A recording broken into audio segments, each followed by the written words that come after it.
Hello, and welcome again to another episode of GameQ. I am Jason. And I am Justice Wesley. And today we will be presiding over the case of We the Revolution. Oh boy. This is an indie game. We played it for the Switch. It's on PC. It's I'm on not sure PC. what other... It's probably on I'm almost not sure everything. It could be everywhere. But it's on So I guess, again, if you're unfamiliar with the format, we're going to start by just going over our initial thoughts about the game, talk about what it is, go over initial thoughts, give a review, score of sorts, and then we will sort of transition over to a spoilerful discussion of just our deeper thoughts on the game. Yeah, let's get started on this one. Yeah, we've got probably a lot to say. So this is it presents We the Revolution presents itself as a sort of courtroom drama set in the French Revolution.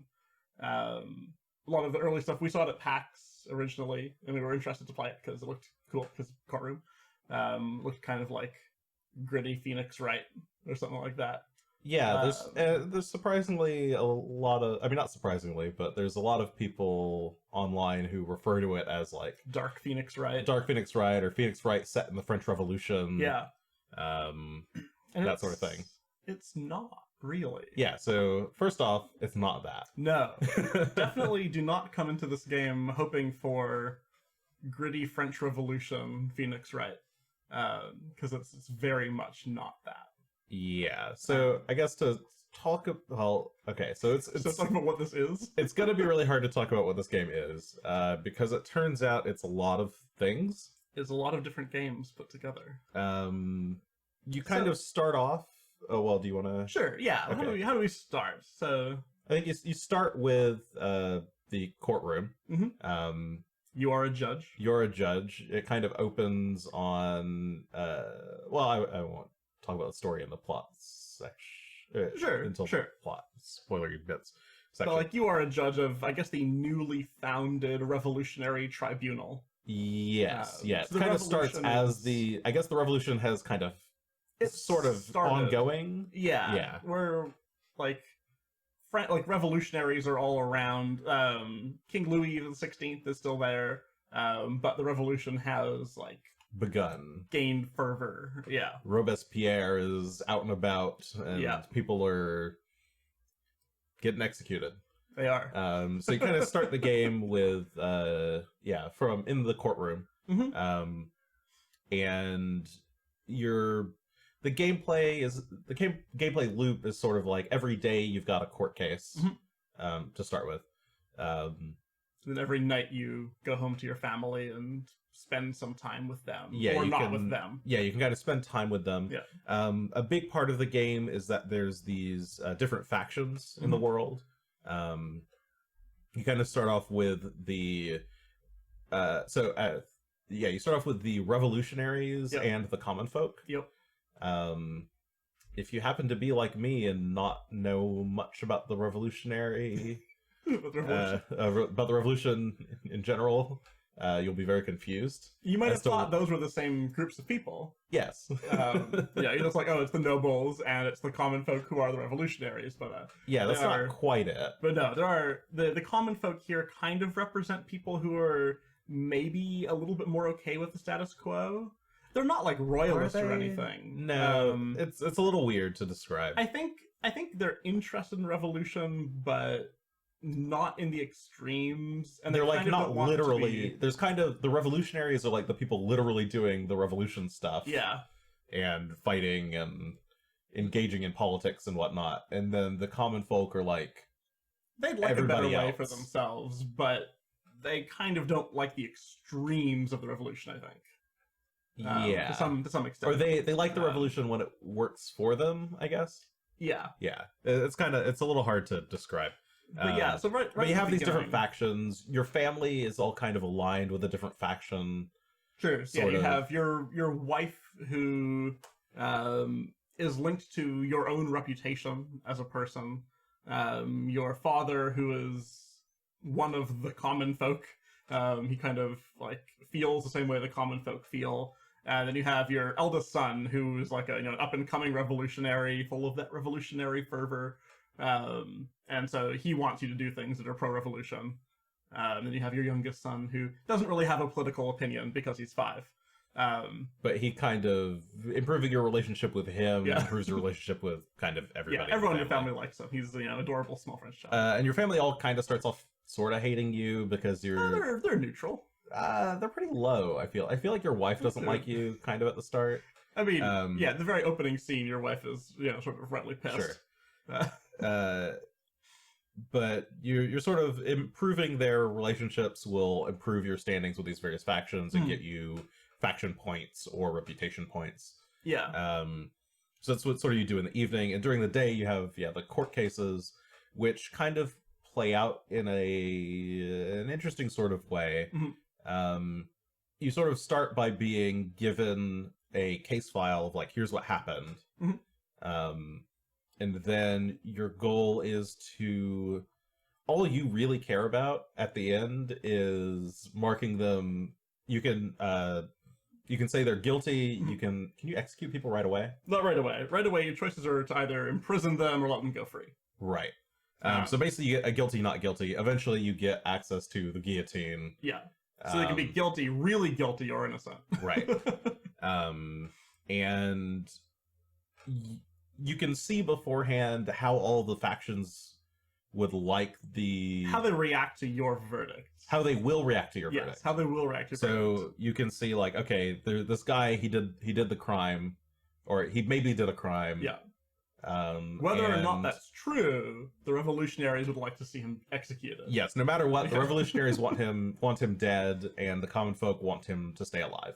Yeah, and you kind of that's your sort of ultimate goal. So everything else in the court is kind of framed around that. Which I think is what really leads to our, this is not Phoenix Wright.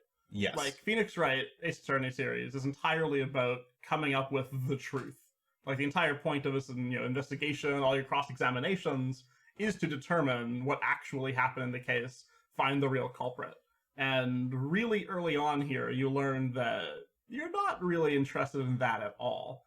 And you'll never even really find out in a lot of the cases. A lot of them are just vague. Yeah, like, a lot of the cases are pretty vague. There's circumstantial evidence. But it's like, this person probably did it. The evidence is kind of weak. But it was probably them. But you're never going to find out if it truly was. Yeah, so if you come into this expecting, there's certainly a level of like, there's not a lot of actual dialogue, I would say, or like interesting, well-written dialogue like you would get out of a Phoenix Wright or a visual novel type game. Yeah. So if you're expecting that, maybe no, don't. Definitely not that. It definitely isn't that. I feel like courtrooms just don't even have that much gravitas compared to Phoenix Wright. Well, so I was going to explain what the rest of the how the courtroom, how the actual gameplay of the coming up with a verdict works. You can give your verdict right away. If you want, you can read the case file or not even look at the case file and then just give your verdict. Guilty. But if you do that, the jury will get mad. Yes. Because the jury wants to tell you what their opinion is. Yeah. So you have to first ask questions. And to ask questions, you kind of like look at the case file, look at the keywords, and then associate the keywords with vague ideas. Yeah, you get this web of concepts. Yeah, so you're like, okay, there was a gun, and you need to, your options are gun plus murder weapon, like seems gun plus evidence, gun plus motive, gun plus order of events. My favorite, gun plus extenuating circumstances. Yes, there's a lot of extenuating circumstances, or not that much at all. So yeah, you try to combine these, and failures will. If you get too many failures, it locks you out of asking more questions. But if you get a success, then it like adds a question to your question list. So once you've got questions, then you can go through any questions that you've got. The questions will tell you before selecting them. Most questions will tell you before selecting them whether or not they will make the jury think that they're more guilty or less guilty. So you don't have to ask all the questions. And in most cases, you won't ask all the questions. because you are probably trying to get a certain verdict out of this person. Yes. So that's sort of the main court gameplay. Is you try to unlock all the questions, or as many as you can, until you fuck up, and then restart. Decide what verdict you're aiming for. Yeah, you decide what verdict you're aiming for. Look at the questions. Ask the ones that lead towards the verdict that you want. And then, only ask those. Sometimes you'll get kind of neutral questions, which will have like a sub question embedded in them. Yeah. Like you'll ask the question, it'll show up as neutral. Yeah. You ask the question, and then it'll give you another choice later, and that choice will be a guilty or not guilty response. You don't usually know. So But some don't of usually them know. are unknown. Those tend to be the witness asking questions, where you like bring in a new witness or something. Yeah. So there is that. That's kind of your gamble. Is like, I still need a few more points to make this person seem innocent. So let me call the witness and hope I can figure out which of these two two responses is going to make them seem more innocent. So yeah, and there's one last bit is that we have the take home exam. Oh yes. There is a small report for you to fill out in every case, where you have to answer questions about the case, like, why did the defendant have a knife on them? Like, where did they get this knife? Like, did they confess to the crime? And you need to fill out these questions as well. So this is some incentive of you to ask questions, even if you already have the verdict you want, like, locked in with the jury. Right. That's kind of the idea, is it's like a counterbalancing mechanism to force you to actually engage with the question asking part. Yeah, and some of it is also to get you to read the case file as well. Yeah. Because some of the questions come just directly from the case file, some come from the testimony. So you're kind of, and you can also just guess the answers. Yes. Or you can look at them and then reload. Like, ask all the questions, reload, and then ask just the right one. It's something I've had somewhere I'm like, okay, I've asked all the questions that's going to make them seem innocent, and I can't ask them any more questions, and I haven't heard anything about the knife. So I'm going to say was from the kitchen. Right. And we're like... Yeah, so the point of all that is, like, if you piss off the jury, then you kind of lose reputation. If you piss off the prosecutor by filling out your report wrong, then you also lose reputation, I think. Yeah. Answering the verdict, or the verdicts themselves kind of adjust how much the factions like you. If you get the factions like up to max, then they give you reputation points. If you get them too low, they kill you. Yes. Outright. It's just game over. It's just game over. Yeah. So you can't have them go below a certain point. So you might find yourself locked into a certain verdict on a case, because if you pick the other one, you will literally just get killed. Yeah. And so you need to go sway the jury. So it's kind of this balancing act of, like, I want to get as many reputation and influence points as I can, versus I also want to, like, keep them all balanced. Yeah, so I certainly found that in most cases, I was just trying to find the thing that looked like it would be the most net gain across all the factions, and keep them mostly in, like, balance in how they thought about me. Right. You can't keep neglecting one faction for too long, or they will kill you. Yes. Yeah, you often kind of... So that's kind of a... Well, I don't want to talk about that. Let's get into some more of the things. Sure. So that's what you start with. Yes. That is the first game, and what it seems like the game is going to be... Like, that's built up on. how it is for at least a good number of cases. Yeah, you kind of go to court, come home, do home stuff, go to court again. Oh yeah, I guess at home we could mention you have some choices, like to hang out or like do an activity with your family, like go see a play or go walk around town. And just like in court, you kind of have competing factions within your family. Some of your family will like to go to the play, and some of them won't. Some of them would love to go for a stroll around Paris, and some won't. And basically every option has at least one person in your family, usually 2 or 3, that hate it. Yeah. So you're balancing your family, you're balancing your all of the people. Or you can just say, screw my family, I'm gonna go like work on my case for tomorrow. Which is never the right option. Which doesn't seem to do anything. Does it not? Okay, I never picked that option. I tried it and I couldn't tell what it did. Okay. So there's that. So other things you unlock a big kind of Persuasion.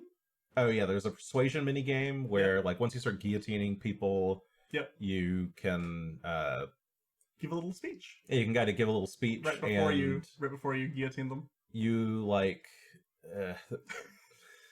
so we've talked about getting reputation and influence, but haven't talked about like what you might actually want that for. And influence in this case is useful because you can spend influence points to figure out how the crowd is feeling at the execution. And then it's like, oh, well, they feel carefree. There's like a list of 6 feelings, I think. They feel like carefree about the revolution, but they feel passionate about the defendant. Yeah, so then you have to pick how you're going to talk about the defendant and how you're going to talk about the revolution. Yeah, so you like tailor your speech to how the audience will react to it. And basically the way it works is that for each emotion there's 2 possible or there's 2 good responses and out of 5. There's 4. There's always like a good, a really good, a bad, and a really bad. Right. Yeah. And they don't change per like if they're feeling carefree, then they like either want you to say something careless or say something like aggressive, manipulative or something like that. Yeah, there's always the two correct options. One of them is more correct, and you get this kind of like speech practice session. Yeah, you get like one speech practice session where you can like choose your topics and see if they're going to be good, very good, bad, or very bad, and then you do after your dry run, you do like the real speech, and you can either select the option you picked before or pick a different option. Yeah. It's not a very good minigame. It looks like it might be a little bit interesting at the beginning. At the start, until you figure out like which of the 4 like tactics goes with each of the 6 emotions. And after that point, you will never do anything except a perfect speech forever. Yeah, you might as you just look it up or write it down. Yeah. And then that's it. That's all you do. And you do a lot of these speeches in this game. Yes. Like you start with just doing them during guillotining, but then you start doing it as part of intrigues. Another like kind of subsystem in this game. So this is subsystem 3, I guess. Yeah. Intrigues you start unlocking, and they start doing or it's like a battle of wits between you and some influential person in Paris who's often like a real historical figure. Yeah, there's lots of like actual people from the revolution game. And the idea is that every day you're kind of advancing this your intrigue. This plot against them usually. Yeah, you're like trying to get a certain number of successes on like various events in the intrigue. And on each event you can like some things are just like choose an approach. You can do like brute force or diplomacy. Yeah, like I'll send my National Guard captain after this person, or I'll send my like smooth talker to go and talk to them. Right. My spy. Yeah. And that will have a random chance of success. Which you don't know before you try. You don't know before you pick it. Just kind of guessing what's gonna work best. Yeah, you pick it and then it shows you a chance of success, and then the next day it'll either succeed or fail. Yeah. Then the other thing that often happens is you get to choose between I guess there's not really. Well, sometimes you get to like. The other thing is you get to do a persuasion. Often. Yeah, sometimes it's like persuade your target or persuade 2 out of these 3 people. Yeah, to help you like plot against this person.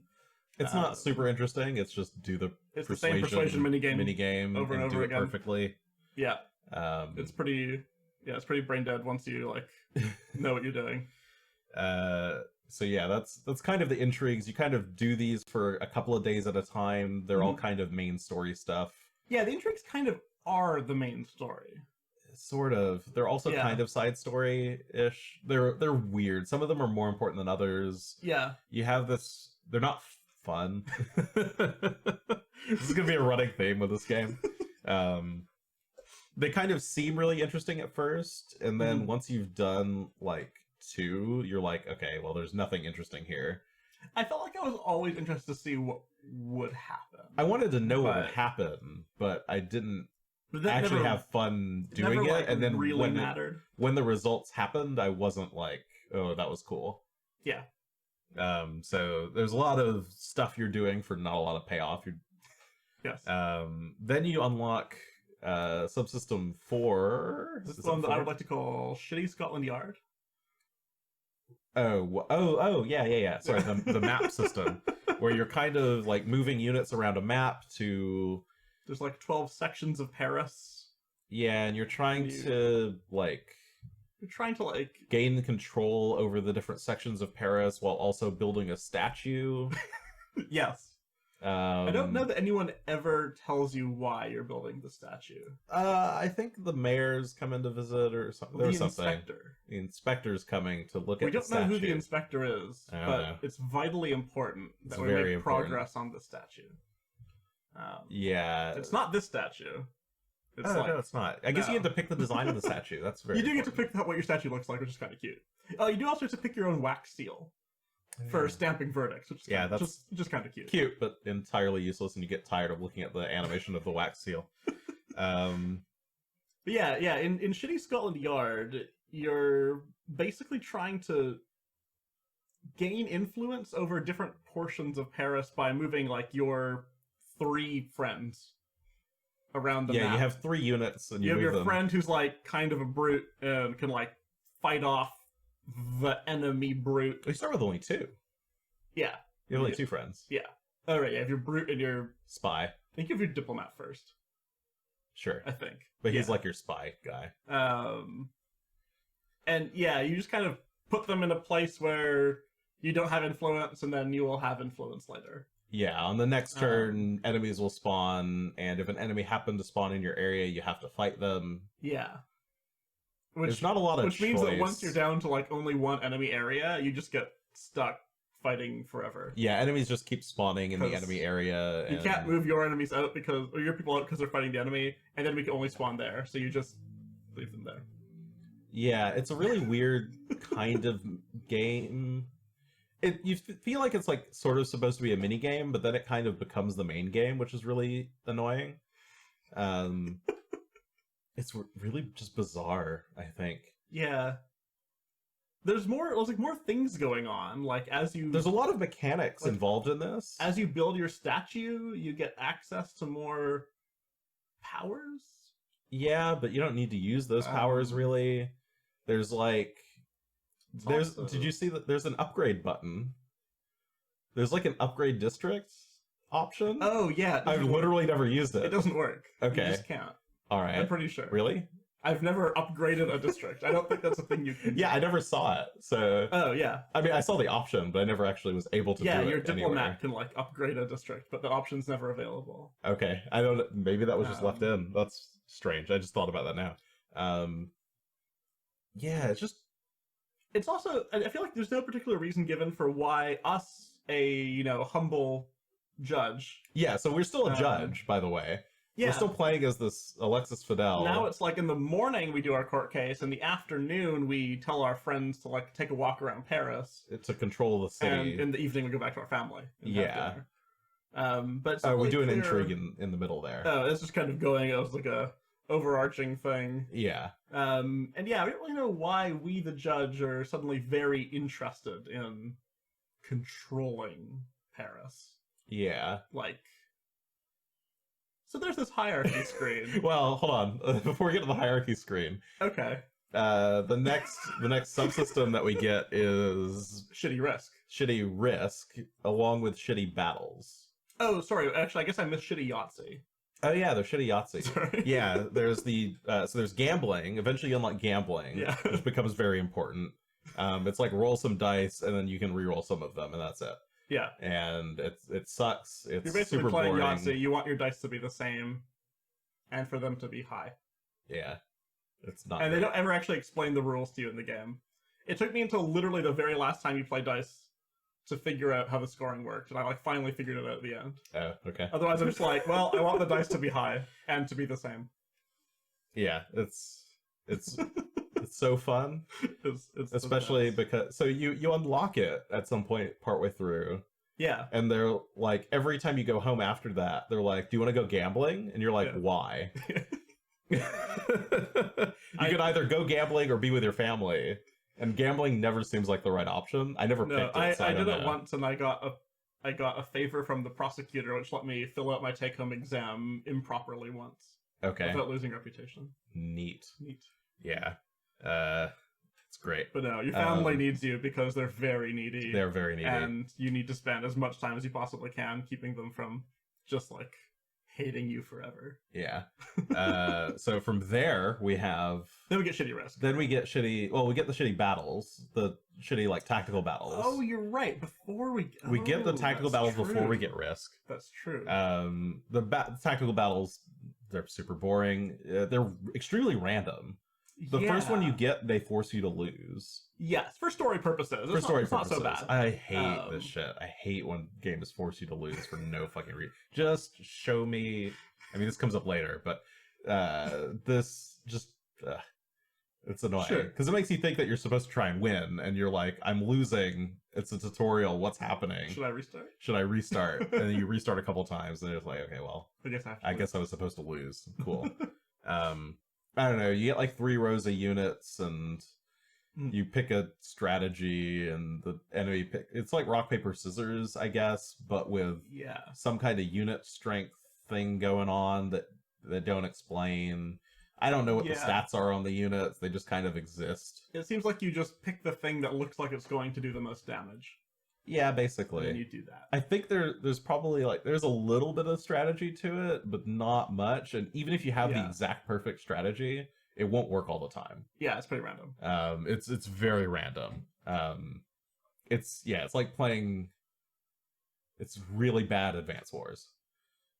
Sure, yeah, it's really bad like single Advance Wars fight. And then we get Shitty Risk, which is basically the Scotland Yard game, but now enemy armies appear, and you do the shitty tactical battles instead. So instead of moving our friends around, we move our little armies around and they fight. Yeah, and it's not fun or interesting or good, and the entire latter portion of the game becomes just that, and you stop doing cases. Yeah. Oh, and there's a point where you start getting like fast cases. That's fun too.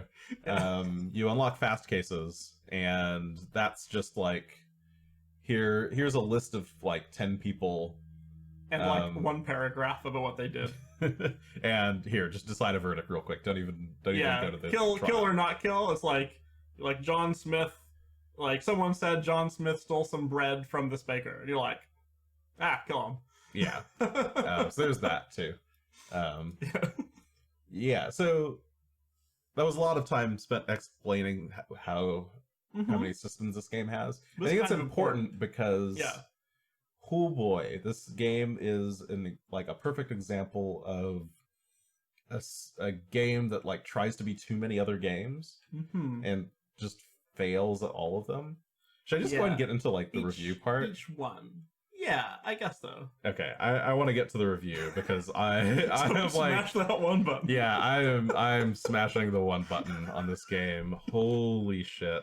I have a lot of opinions on this game, and they are all negative. Yeah, and you had the worst experience than I did, I think, because you were trying to like reload to like do well.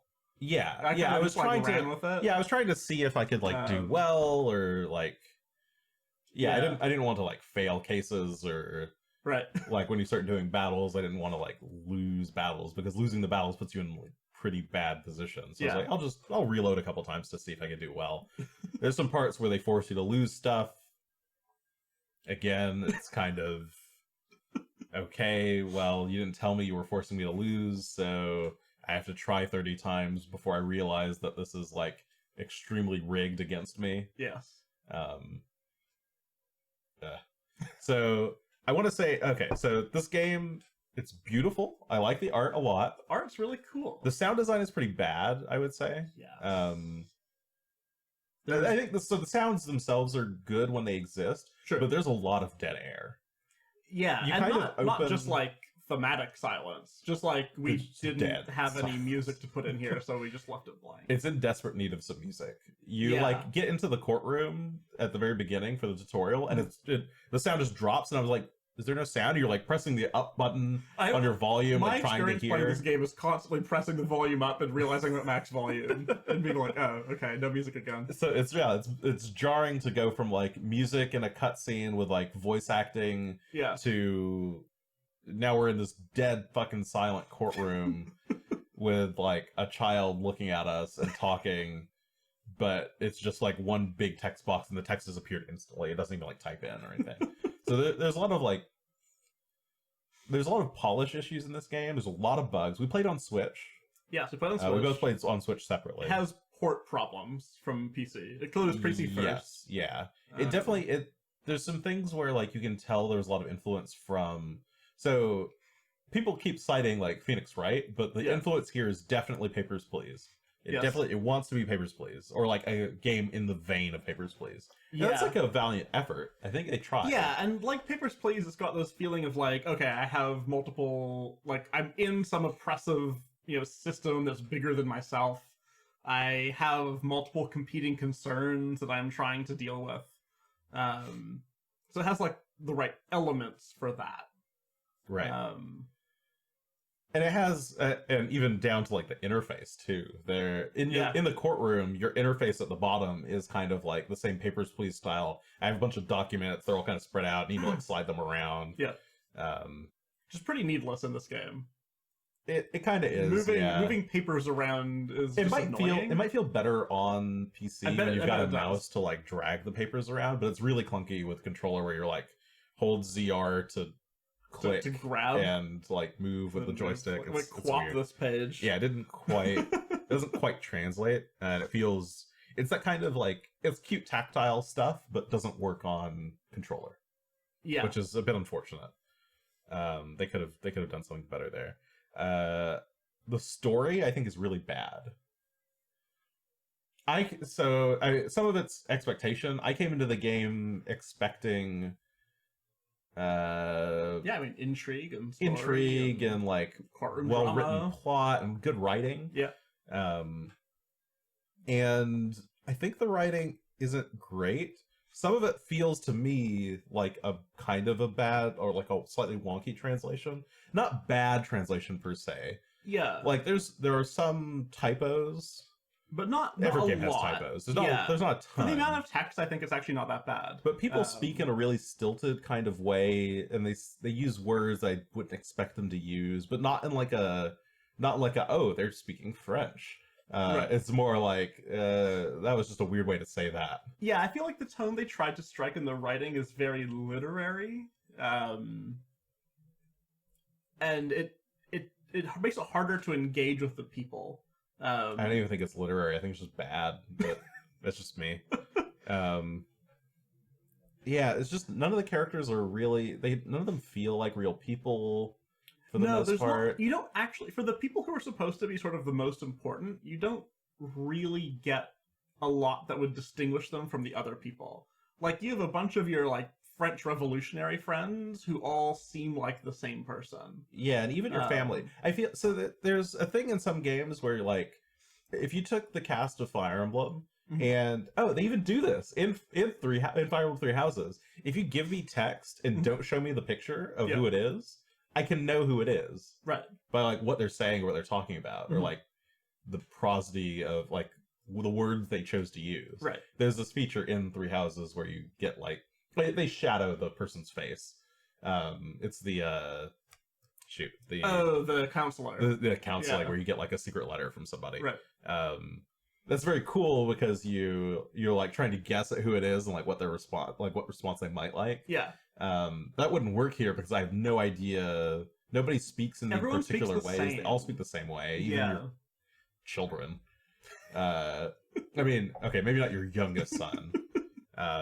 But I'm like, if you see mama and papa, it's probably your smallest child. And if it's anything else but that, then you don't know. It could be literally anybody. Yeah. The men, the women, everybody, they all speak the same way.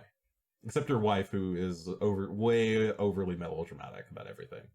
Yeah, when she's angry, she breaks into like full-blown like poetic Shakespeare metaphor. Yeah, she's really bizarre. Like, you just want to annoy her slightly, and she's like, your boat will crash on the waves of fate. And you're like, can I just eat my dinner? Yeah. There's a lot of that in this game. But yeah, I was hoping for like a little bit more, like being somebody who doesn't know a whole lot about the French Revolution. All I know is basically Tale of Two Cities. Sure. And I was hoping to like learn more. Like you play Dynasty Warriors, and you actually learn quite a lot about China. Oh yeah, actually. And about the Three Kingdoms period, and like you play Samurai Warriors, you learn a lot of the stuff about this. I love learning about like weird history shit. You just don't like the game kind of assumes that you know everything about all these characters. Yes, that is the important part. Yeah. They'll fucking bring in random people and just like say their name, and you're expected to know who it is. Yeah. But in a weird way that I'm like, I didn't realize that some of these characters were real people until I was like, until after we were like, oh, that was King Louis. I'm like, they were just calling him like Capet. I'm like, Capet, yeah, like, I didn't know that was his last name. Right. So it was like, it wasn't until after that where we were like, oh shit, I guess I'll look up these people's names when they say them. Yeah, to see if they're an important person. Yeah. It was kind of bizarre. There were just a lot of characters I thought were just one-off rando dudes that ended up being like, oh, that's a real person. So it kind of fails, I think, at being like teaching you much about the French Revolution. And then on top of that, the story just goes off into like nonsensical bullshit. In an effort to try and make it like a gamey game, they built all these systems, and like you're worried about factions and points and victory points and influence and all this weird stuff, and they introduce an antagonist that's kind of not there, and they're like a super antagonist that is like the secret mastermind of everything, and it's just a weird, like, nothing really. Yeah, it doesn't feel good. We'll sort of talk more about that in our spoilery section. I had some certain thoughts about where I thought the story was going to go and was wrong like multiple times. Yes. And just where it goes just sucks. It sucks ass. I think it just doesn't have a good ending. I wanted to give it. I came to this game wanting to give it a 4. Right. Potentially, I was like 3 or 4. Yeah, like this looks cool. After like. It's our genre, right? Yeah, it's like definitely this is made for me. Historical I want this. courtroom drama, like yeah. You're in it for like 2 or 3 hours, and you're like, wait a sec. You were pretty unhappy in the opening scene. I was pretty. I thought the opening scene was pretty bad. The tutorial I thought was kind of shit. They don't explain who you are. You don't have no idea who the fuck you are for like a full 5 minutes of the intro.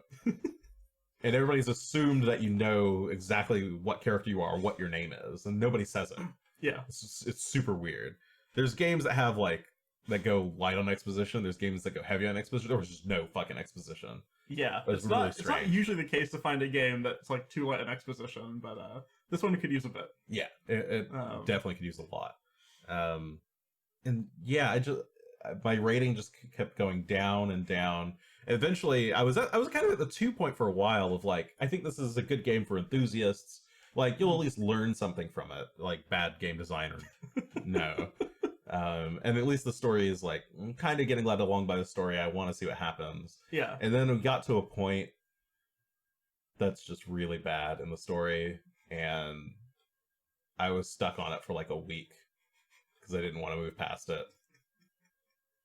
And that was the point where my rating definitely switched to a 1 and was like, it could redeem itself to a 2. And then I think I hit another point later. Then you got to play Shitty Risk. Yeah, then I got to play Shitty Risk, and then it dropped to a 1 and just stayed there. So that's my rating. So here, yeah. What's yours? Yeah, it seems like I'm fairly bound to also give this a 1. Yeah, only because I don't have a 0. Yes. Yeah, I want to be broad enough that like some things fall into a 1 that aren't just like, the game itself is just like a weird like nothing. Yeah, I don't think this game is like literally unplayable. It's not just like, oh, someone made a shitty mobile game. Like that's not what happened here. People put a lot of effort into making this pile of garbage. I don't want to call. I feel bad calling it like I don't. If the developers of this are like watching or listening, I'm like I don't like. Oh, there's a lot to take away. There's like it. But the amount that's like to take away is like not worth playing it. Is the problem? Yes. Yeah. There really is like is the problem is that like almost nothing is really worth your time. There were some times where I thought this game was going to be like a 3. Like even when I got into it some, I was like, oh, this could get pretty intriguing. But it's never intriguing. Yeah. Just like I'm like carried along by like, oh, new mechanic. I'm like, new interesting things to do, but none of them are interesting. So I keep getting this kind of like strings of false hope throughout. Yeah. And it's still kind of like borderline 2 for me in that at the end I'm like, it was an interesting experience. But Was it though? you all probably shouldn't bother. Yeah, really don't bother unless you like hate yourself. It sounds really good on paper. Like I feel like even as we're describing the various subsystems at the beginning, it's like, look at all these interesting things. I don't think the game can't work. Yeah. I think it's unfortunately, I think it's beyond, like, the problems are so fundamental that, like, it can't just be patched. No. I don't think a patch would fix it. No. There are fundamental, like, just core game design problems of, like, why is the judge doing all this other shit? Why, or, like... There's some things that need to just be, like, wholesale replaced. Like, the question asking mechanic is nothing. All of the influence point stuff, like you don't care about influence points for the whole first half of the game, or reputation, yeah. Even influence points you like barely use. No, it matters a bit. You barely use them, and they refresh every day. So well, I use them to keep my family happy, but you didn't give a shit about your family. So. What? I cared about my family. I just didn't care about my dad. The dad was just like impossible to please. I got them all reasonably happy near the end. Well, for what it's worth. Yeah. Should we break into the spoiler? I have my discussion? notes. So I'll go through. Yeah, we should go through your notes. Yeah. So let's begin. I'll clear the ratings now. All right.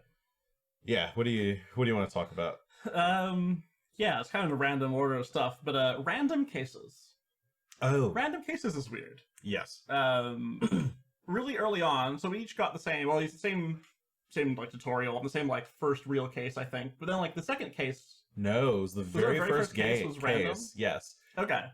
Yeah, so we each go off and do it, playing on our own. We're each playing our own switches, and we kind of like, reconvene, like talk about the first case. And it turns out we didn't have the same first case.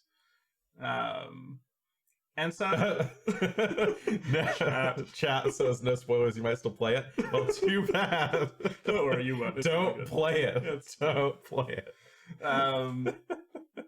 And yeah, they're like, oh, you got a different first case from me. That's interesting. I don't really see why. Like, if we're trying to tell a story, it's a little bit weird to have a random case. Yeah, so it was fine with it for the first time. My theory is that they wanted it to be a replayable game. Yes. As if it had, like, multiple endings and merit. And, like, was, like, super fun. Like, I was like so intrigued. It's like somebody played Phoenix Wright and was sad that, like, once you finish Phoenix Wright, you don't want to touch it anymore. Right. But I'm like, I finished Phoenix Wright, and I'm like, man, that game was fucking amazing. Cool, I can go play another game now. Yeah, I'm okay. But here it was just like, why do these random... It's just random filler cases, basically.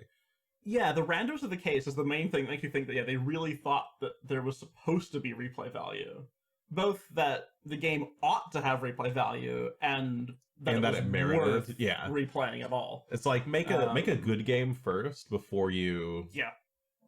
try to make me replay your not great game. What's unfortunate is that you actually had a couple cases that I didn't get, but I thought were like way more interesting. Like, there was just one case about this baker who doesn't want to give his bread to like certain people because he like I guess wants to feed his own family. Oh yeah, And everyone's like, "Oh my god, this baker! He won't give us bread. He's literally killing our children by not giving them bread." And the baker in case of the whole trial is just like, "What the fuck is wrong with these people?" and I'm like watching your shoulder, being like, "Yeah, what the hell? These people suck." They're like, this case seems like it'll be so much fun, but I didn't get it. Yeah. I never had that case. You say that case will be so much fun. There are a lot of cases that were actually like had kind of funny moments or like were amusing, but there just wasn't. Yeah, there was a guy arguing over like two people like writing their own dictionaries, getting into like fisticuffs. Yeah, which was just a hilarious scene. I executed one of them. I executed the guy who started the fight, and he started the fight because the other guy stole a few definitions. Yeah, for his own dictionary. But the people say he has to die, so he has to die. Yeah. Yeah, it was weird because they have this kind of... I buy into the balance of, like, you're trying to manage your own morals versus, like, your political standing. Yeah. That's definitely what they were going for. But it just didn't feel... My morals mattered so little. Yeah, like it's like you also sometimes don't have a choice, right? You're like, this person has to die or I will die, so I'm executing them. Yeah. And on top of that, because of the way the cases are written, it's never like almost every case is like it could go either way. Yeah. So you never feel like you're killing somebody who definitely didn't deserve to die. Yeah, or like you never feel like you're sentencing somebody to guilt, or like you never think that like, okay, they are definitely guilty, but I have to let them go. It's always like, well, yeah, they probably didn't do it, but might, they're kind of an ass. So, yeah, he didn't call me Monsieur le Juge. Yeah, it's really easy to justify either choice in every case, so you never feel like you're torn. Yeah. Papers, Please, I feel like hits this note like a lot better, where you have someone that's like, if I can't like get through this border, like my family's going to die, and you're like, I can tweak a few things. Yeah. And it never matters though. Like there's very rarely any kind of repercussions for choosing one thing over another. Not many cases care like, because the cases aren't part of the story in most cases. Yeah, not really. A vast majority of the cases are just kind of standalone, like, I don't know, just pick a choice. Yeah, there's a long-winded way of like moving the faction sliders. Yes. Yeah. Everything becomes really mechanical really early on. Yeah. I remember the very first case I did, I was like, I'm gonna like ask all these questions. I'm gonna like figure out who did it. You ask all the questions, I'm like, I don't know. Not sure. I think he's fine. The jury says he has to die. Or like get imprisoned. I'm like, guess we'll put him in jail. But yeah, let me see stuff. Oh yeah, District fully upgraded, doesn't work. Yeah, that's the thing. There's some points in the story that I thought were going to be like the most interesting points, just weren't. Because they kind of placed them at weird points. The story is built into 3 acts. Yeah. But the act breaks are at really bizarre points. I don't think I could tell you where the Act 1, Act 2 break is. I don't know, because they were kind it wasn't of arbitrary. Where I thought it would be. Like, so, yeah, Act 1, you have, like, killing... Or you get to execute King Louis.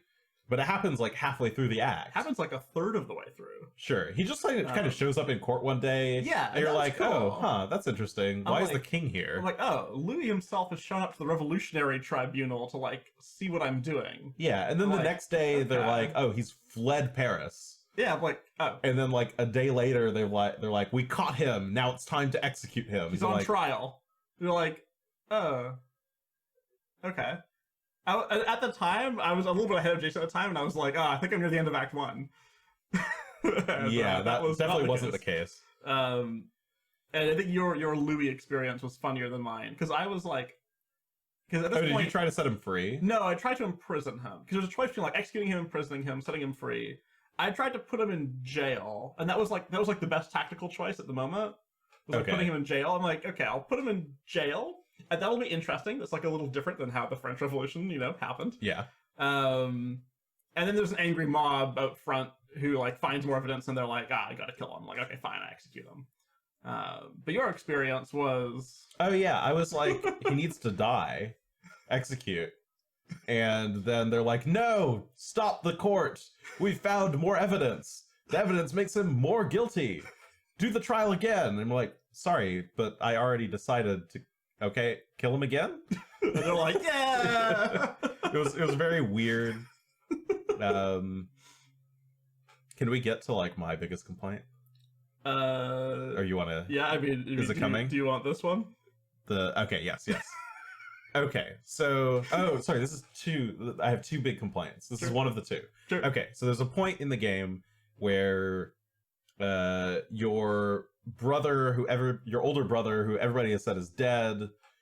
They kind of offhandedly mentioned your brother died a while ago. And your father kind of feels bad. Your father kind of feels bad about it. Something. He comes back and he's like, haha, I'm evil. I've been here all along in petty. And I have come to make everyone less sad. And... Les Miserables. Yeah, Les Miserables. And he like kidnaps your son, so he kills your youngest son earlier, right? And is like, hey, that was me, I did it. I killed your youngest son. Of the middle of the game trying to figure out who kills your youngest son. Yeah, and you feel like you kind of knew who it was, but then it turns out that it's your brother who everybody said was dead. Okay, cool. Yeah. Your brother who you really don't care about because you have like barely any background information on him, or like you don't really. Plus, you were like 8 or something when he got sent away. Yeah, you were quite a young child. It turns out he wasn't actually killed. He just got like your father managed to trade in a bunch of favors to get him exiled instead of killed, and that ruined the family. And so now your dad like resents your brother, and your brother resents your dad for sending him away, and your brother now resents you, who had nothing to do with any of this. Yeah. And he lost a hand in some weird betting game, so now... It was in the war or something? It was in a war in the betting game. Does that happen? Yeah, that's what happened. Okay. So, because he tries to reenact this. Yeah. So, the point I'm getting to is that he tries to kill... So, he kidnaps your oldest son, and is like, okay, I'm forcing you to play a death game with me. We're gonna gamble. We're gonna play shitty Yahtzee. Yes, we're gonna play that shitty Yahtzee that you love. That we talked about earlier, and here's this fucking random ass game. We're gonna play 2 rounds, one for each of your son's hands. So if you lose a round, he loses 1 hand. If you lose both rounds, he loses 2 hands. Let's play. And you're like, okay, well, I guess I have to, even though this is stupid. Why would I ever agree to this? Why didn't I just shoot him? He literally only has 1 hand. How dangerous could he be? Yeah, he can't be that dangerous, right? So, okay, you play dice against him. You win you're almost certainly gonna win the first round, and then you lose the second round. Yeah, because the game suddenly starts fucking cheating. He just rolls like crazy well. 6 sixes again. Yeah, and the first time I'm like, huh? Okay, I guess I'll reload to see if I can do better. And like, okay, well now I lost the first round, but I won the second round. So I'm like, okay. I'll try again. Yeah, I'm like, okay, you can win both rounds. It's fine. Yeah. So I try again, lose both rounds horrendously. Yeah. I'm like, okay, try again. Win the first round, lose the second round horrendously. Okay. Keep trying. I tried like 50, 60 fucking times. We looked online to see... at a certain point, I was like, okay, well, this seems like it's rigged. That you can never win more than once. Right. And yes, it turns out it is fucking rigged. The game doesn't really say that or like try to explain that to you. But cool. Many hours of my life wasted. The additional thing is that apparently there's a patch for it on PC that fixed it. But the Switch version does not seem to be that patch. No. And when we say fixed, yeah, when I say... Thanks, chat. Yeah. When I say fixed, I mean like... Well, I mean, they actually added... Like, they didn't expect to... Like, they expected this to be rigged. That was the whole point. It wasn't like a bug or anything. Yeah. And when they fixed on the PC version, they actually added new dialogue and art to let you save both hands. Yeah, it's not like... So, okay. They didn't have enough artistic conviction to, like, actually stick with their idea. Yeah, so one thing is, like, if it was totally random... Yeah. Okay, cool, that's fine. Mm-hmm. Like, I guess you reload a bunch of times. I don't know what the point of that would be. that seems like a bad like decision from a story point of view to be like, well, here's a pretty big choice point for your character. Yeah. We've made it a totally random dice game. That's one thing. Okay. To say here's a totally random dice game, and then when you start playing it, you play the first round and win, or like seems normal, and the second round, oh weird, suddenly your opponent just keeps getting all max dice, or like gets like crazy things like 1 2 3 4 5 6 like multiple times in a row, and you're like, huh. And my experience with it was, yeah, I played like 6 times or so, and kept losing the second game. And I had one too, yeah, where I lost the first one, the second, so I was like, oh, okay, it's fine. Then I go and look it up, and it was like, oh, okay, it's rigged. I looked at it more, and they're like, oh, they fixed it eventually. Or like, they patched it to change it. I'm like, oh, okay. So I go and play, and literally the next time I play, I draw the first game. And it's not clear if that's a win or a loss, but I draw the first one, and I win the second. And I'm like, okay. I continue on, and you don't find out until like a whole day in the story has passed. I'm like, oh, my son's missing a hand now. I'm like, oh. So much for a push is as good as a win. Yeah. I'm like, oh, I'm not gonna go back, I guess. Yeah, but it's like framed as this big plot moment, like really big emotional investment moment in the game.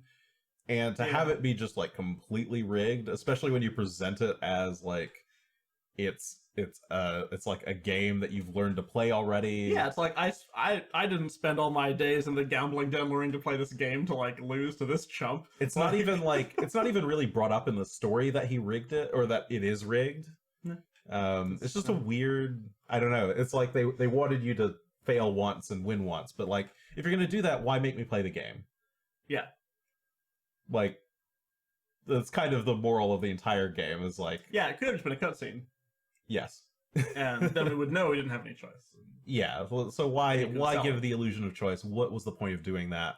Other than to make it feel like my choice doesn't... Or like... Maybe it's really nihilistic and is saying choices don't matter at all in the world. Which is like kind of a weird thing to do. Yeah. It's kind of the running theme of the game, because can I get to the next one? I think we should save that to like the end. Well, we need to end kind of soonish, so. Okay, let me tell a couple things here that I wanted to point out. Shotgun. Yeah, so I talked about how Louis dying like turned out not to actually be an interesting plot point, really, which was surprising because I thought it was going to be like a really big thing. Then I was like, of course, because Robespierre is like the real villain of the revolution. And we have this hierarchy screen we haven't talked about. It's just like this triangle of like 12 people, which you are on like the lowest rung. And as you meet people, they show up in the hierarchy. And, you know, as you successfully plot against them, sometimes you move up in the hierarchy. But you only ever get like one level up from the bottom. And then your brother shows up. And from then on, the hierarchy screen is just a big picture of your brother's face. No, so you get one level from the top. You move up. You never get right below Robespierre, right? Yeah, you do. I think so. Really? No. Yeah. Maybe. They might look at it enough because I didn't care at some point. No, yeah, you do slowly move your way up, but then it just stops. It doesn't really mean it doesn't anything. matter. It's a weird thing to have like omnipresent. I'm like, why in the is this game. newspaper publisher always in like the second best tier? Like he's always A tier, and I'm always like D tier. Yeah, it's bizarre. Yeah, that was. It's just one of the many systems that seems to be kind of halfway in the game that didn't really get finished or didn't really amount to anything meaningful. So like all the intrigues have always been like, oh, that could be interesting, and then it's not. And you finally get Robespierre, and I'm like, that must be the thing, and then that ends pretty anticlimactically. Yeah, that one we're just like, fuck it. I don't care about doing this intrigue stuff. Let's just capture him. And then the last intrigue is the Women's Revolution. Yes. Which is also kind of interesting. It's like, oh, okay, so this like very influential German woman is trying to like, you know, liberate all the women and like give them equal rights to everyone, and like seems legit. And she comes to this declaration that's like, you should like sign my document. It's like rights for all women, and you have a choice of signing it or not. You're like, okay, I'm like, sure, let's do it. Let's like sign the declaration. Cool. And you spend the next day like convincing all the men of Paris that like they need to give women their rights. And then the next day, you start plotting against the German woman by like finding a political rival who's in prison and like helping get her like or getting her help to frame her by like forging evidence. And you're like, why am I doing this? Yeah. I agreed though. Why is the game now making me take this route? That's weird. So yeah, we have but then the next day, it just kind of gives you a choice. It's like, well, you've got the dirt on her, and you've got the people on her side. Which do you want to do? Do you want to get her killed, or do you want to like work with her to give women's rights to everyone? I'm like, but I did the thing already. Huh? It was very strange. That was a thing. But yeah, I guess we can. I want to do. It's my biggest complaint. The best scene in the game. Okay, so. Well, there's two best scenes. Okay, but. Okay, if you've played BioShock, or if you've played trying to think what other games do this, Spec Ops The Line, Katana Zero tries to do it a little bit. Previous review. There's this type of meta commentary in some games where they try to guilt the player into it's just feeling bad that they played the game. Yeah. And sometimes I think this works well. I think the BioShock version is okay. Yeah, I think it's interesting. The Spec Ops one is kind of interesting. That one's interesting for being like, well, the winning move was to just like not play the game, like literally turn off the game and don't play it anymore. Yeah. I think that they at least tried. There's something frustrating about we forced you to play our game this way. Yeah. Haha, you fool, you played our game. We tricked you into playing the game. Feel bad. So, okay, there's a point near the end of the game where you're met by this dude called like the Puppet Master. Puppeteer. Oh, the Puppeteer. Oh, yes, he's the Puppeteer. So so your wife just randomly tries to flip out on you and attempt to kill you. Right.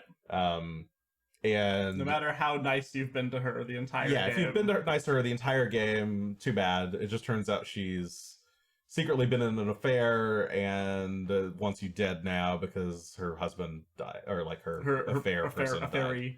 Her ferret died. And so, okay, you get stabbed randomly as you're like leaving the courthouse, and you wake up and you're inside this like puppeteer's workshop. Is it a workshop? I thought it was like a cart, a wagon. Oh, no, I think you're just like workshop. Okay, sure. I thought it was like a wagon. I think it's a wagon. He has like night vision goggles, and I don't know why. Oh, does he have night vision? Well, he's like these were like red specs. I don't know. Okay, it's strange. You kind of so you wake up in the puppeteer's domain. I don't know, and he's like, haha, you wanted choices that were meaningful, didn't you? I bet you noticed that up until now none of your choices meant anything, and you felt sad about it. When was the last time you even read a case file? Because those don't matter, because we programmed them to not matter. Yeah. You should feel bad about that. Yeah. Ha. Take like, that, player. And it's a weird... It's like, but I have been reading all the case files. Why did you think I haven't? Why are you mean to me? Yeah, he's just... I'm not. I feel like I'm not getting it across the right way. It's pretty clear this is like an author insert. Yeah, he seems like he's supposed to be like the designer, kind of speaking to you directly. Like, we got criticism that our game doesn't have enough choice in it, so we're gonna finally give you a choice. A choice that matters. A choice that matters, and his choice is: do you want to keep playing the game, or would you like to just die now and end it because you're done? So my choice was, I just wanted to die.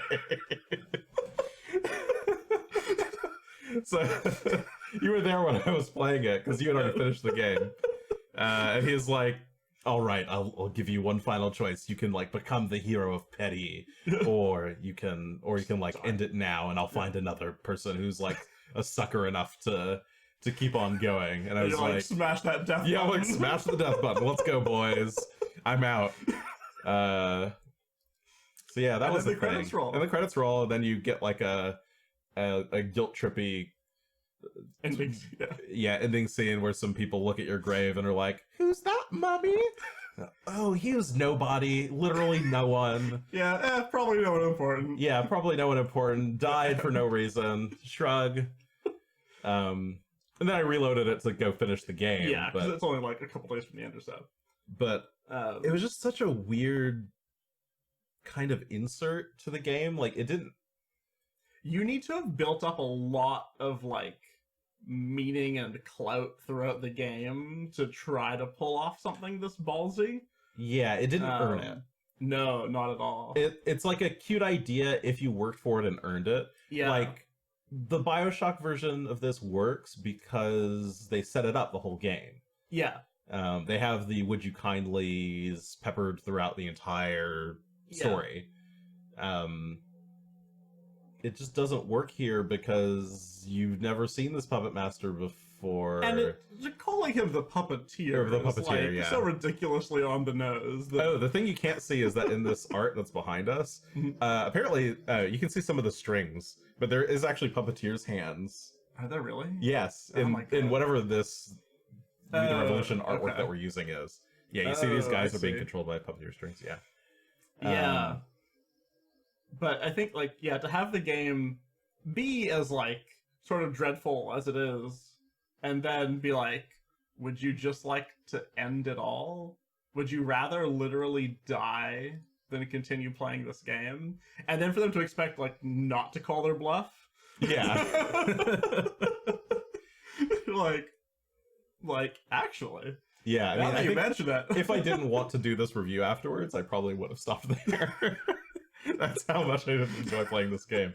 And then it just got worse, because then you have to do the whole risk game, and it's just really shitty. Yeah. And your brother ends up being, like, the secret mastermind who's been behind literally everything in Paris, despite no one knowing him or having no reason. And then you have to fucking play the dice game again at the end. So, okay. So Napoleon? There are two endings to this game. Napoleon just fucking shows up. Yeah, he just shows up. You play Risk for like 12 turns, and then after the 12th turn, they're like, "Why are we playing Risk anymore?" And they upend the board, and Napoleon wins. Napoleon, who hasn't been mentioned at all in the entire game, just shows up. Yeah, he's just like, "Napoleon's here," and your brother is like, "Ha! Meet your new dictator." You're like, who? He's like, "It's Why? Napoleon. I've wanted him to come this whole time. That was my goal. Haha. Now we must choose which of us dies." It's time for one last game. Shitty Yahtzee. Yeah, let's play our shitty Yahtzee again, but this time it's not rigged. It's not rigged. So then you play shitty Yahtzee, and if you win, you get a happy cutscene. And fucking shoot him in the face. Yeah, you shoot him in the face, and then are like... It's just such a good scene. You make a weird, disgusted face when you, like, see happening. Napoleon, like, riding down the street. And then if you lose, you get shot, and you get the same, "Who was that man, mommy?" cutscene. Yeah, nobody, some trash. Yeah. But if you win, then the cutscene becomes, like, yeah, who was that man? Like, that was the hero of Paris. And like, was I? Yeah, I thought Napoleon was the hero. I thought the whole point of the ending was that literally nothing I did mattered. You kind of feel like Tyrion at the Battle of the Blackwater. Yes, like you're the one who like spent all this goddamn effort saving Paris from Bruno, your brother. Only to have like Napoleon sweep in and claim all the credit, and you're just like sitting there watching his victory parade crying. Literally crying. And then randomly at the end, this woman in the in 2020 is like, "Oh yeah, the hero of France." And you're like, "Oh, I did it all along." Yeah, it's a very mixed message for something that was trying to. So I don't fucking know what this game was trying to do. Like, I guess they were trying to do a do your choices really matter? Do choices in life matter? It seemed like they were going for a no, and then yeah, with that ending, they're like, maybe yeah.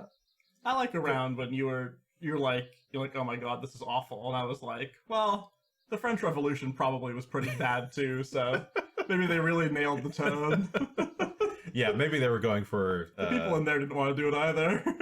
Yeah, my lesson here, I guess, is that the French Revolution wasn't fun. Yeah, so you learn something about history. So don't do the French Revolution again. Yeah. That's the revolution. Yeah, that's it. All right. I really wanted this game to be good. I know. We had expectations. But I think we're going to have to call that. They that. were critically not met. Yeah. Ready to call it clear? Yeah. All right.